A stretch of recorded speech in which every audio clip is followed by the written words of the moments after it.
2 hours trading finishing verification, Good then went to morning. QC to visit Mentor's Wake. Magandang umaga sa ating lahat. So, Thursday, nung tinapos ko yung verification ko, ay trade ako like 9 a.m. hanggang 11 a.m. So, natapos ko na yung verification. And then, after nang bumiyahe kami pa Quezon Ave, galing ako sa South, like, sa may Alabang. And then from there, pumunta ako sa Quezon Ave kasi namatay yung mentor ko, Burol sa St. Peter. And then pumunta kami sa Burol, kasama ako ng 3 young people ko, mga assistant, mga pagdating sa QC, kumain. Dinala ko sa Tomas Morato para makapaglakad-lakad sila doon, makapasyal doon, and then kumain kami sa Sanggit doon. And then, ayun yung nangyari sa araw na yon, na in a day, pinasa natin yung verification, and then kinabukasan, Friday, nag-trade tayo ng 0.01 para matapos na yung prop trading natin. So, second day na yon, and then ngayon dapat yung third day, Saturday, kaso sarado market, so Monday and then Tuesday. So, tapos na yung verification natin in just 4 days. So, may nag-chat sa akin sa Messenger at sabi niya, Coach, minamani-mani mo na yung prop, yung prop trading. Sabi ko, oo, kasi tagal ko na re-practice yan. Sabi ko ganun. And then, nung in-start ko nga yan last year, like October ba yun, Han? October? November? So, October yun. So, nag-start ako ng mga October. And then, sa October na yun, ang gamit ko na setup is yung pangalawang setup ko and mababa yung RR. Although mataas yung win rate, pero ang tagal ko makapasa. So, puro ako repeat. October, repeat. November, repeat. Pagka December, na-fail na. Kasi mayroong mga nangyari, may patay, may changes sa schedule, and then nag-fail. So, not meant to be yung second setup ko. And then after nun, the following year, this year na yon, mga January, February, so nag-create ulit ako, and then ginamit ko naman yung unang setup ko, first setup. Not working pa din, boring. Try ako ng mga ibang prop firm, nag-try ako ng mga consistency rule, malis ako sa FTMO, and then try ako ng iba na walang time limit kasi yung FTMO that time meron pang 30 days. And ngayon wala na, so bumalik ako ngayon sa FTMO. And then yung pang-apat ko pala na setup yung nag-work.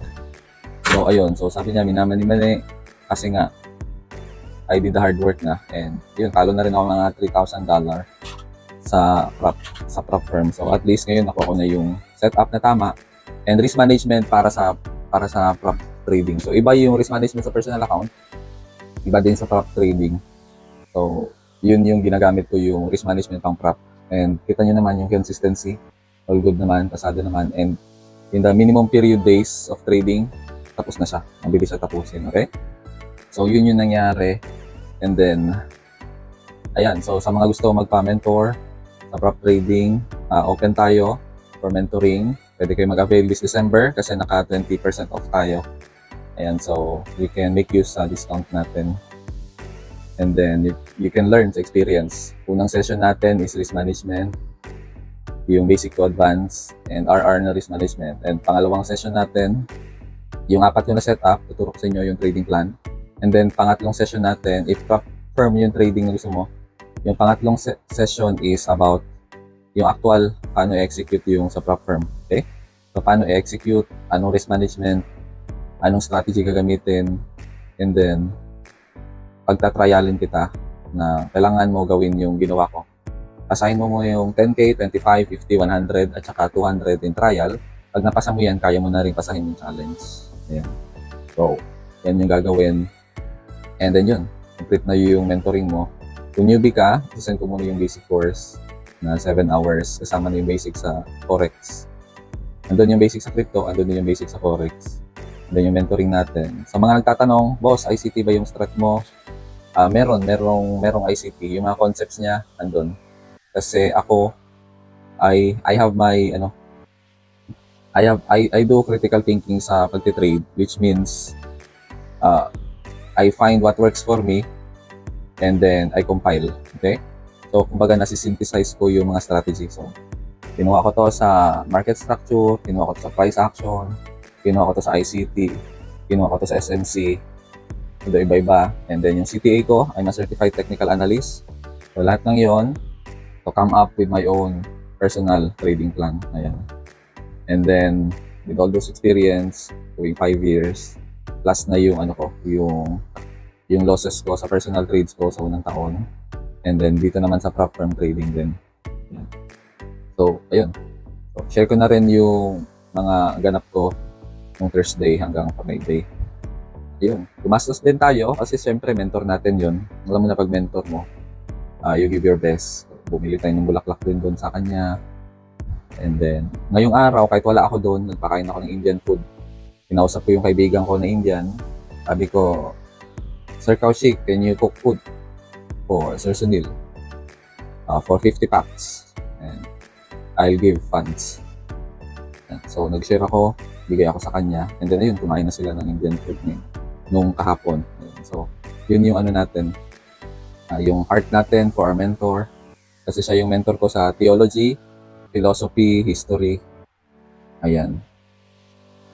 Ayan, siya yung mentor ko dyan. And then sa simple living, Indians, siya tinuruan niya ako ng simple living, to live a simple life. And then, yung tinuro niya sa akin na isa na tumatak sa akin na education is not a passport for more privileges. Education is a passport to serve more people. Ayan. Kasi siya nga yung mentor ko. Siya yung program director ko rin nung nag-take ako ng MA ko. So, nag-masteral ako sa Quezon City. Nakilala ko siya. Sobrang talino. Dr. Doc Sunil. Ayan.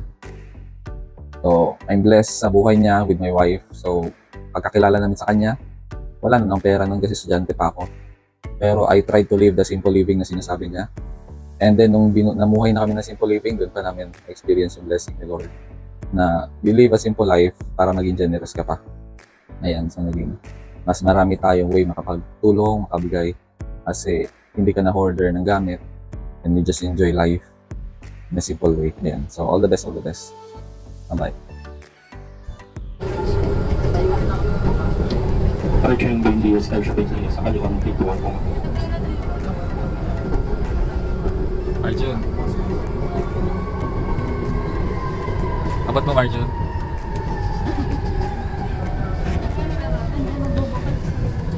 Dito nga.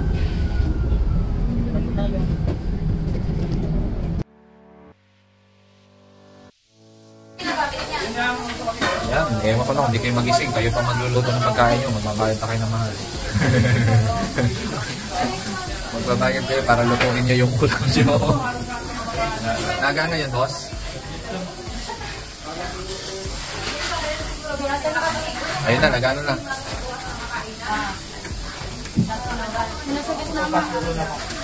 Hindi, kain na kayo.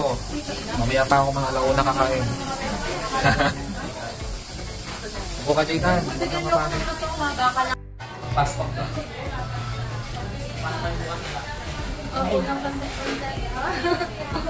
Anong klase? Kaya mo pa, Carl? Ayun!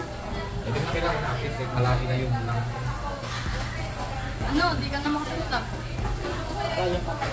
Sagot lang pula. Pinukat din po yung... Oh, sunod. Marjun. Kaya mo pa? Tingin mo kaya ka. Saan kaya ito? Mag-load nyo lang. Ma'am, ano kaya po, ma'am? Magod ka na, ma'am. Kinakaya ka pa. Ma'am, sigip ka naman. Paano mo? Iluwagan nyo na lang ng belt nyo. Sigip yan, ma'am. Ang pantalon mo, ma'am. Iluwagan nga ng belt nyo. Kapas. Kaya mo mapas? Opo, lang tayo. Kung bubble to team man lang nagtanggal. Kaya pa? Ayan, malaki sa bituka. Mag-offer ba? Uy, Marjun, kaya mo ba? Kaya. Kung hindi sunod. Kung wala na nagsunog si Marjun. Kung ano, sumagot ka, sige turo mo ako. Kayo nagluto. Ang tiger ko sunod. Sa akin kung kung sunod. Bawal lang ito. Boss, hindi hampaw. Sabi kong lulutuin. Tingnan lang po kami ng pato. Ano ba?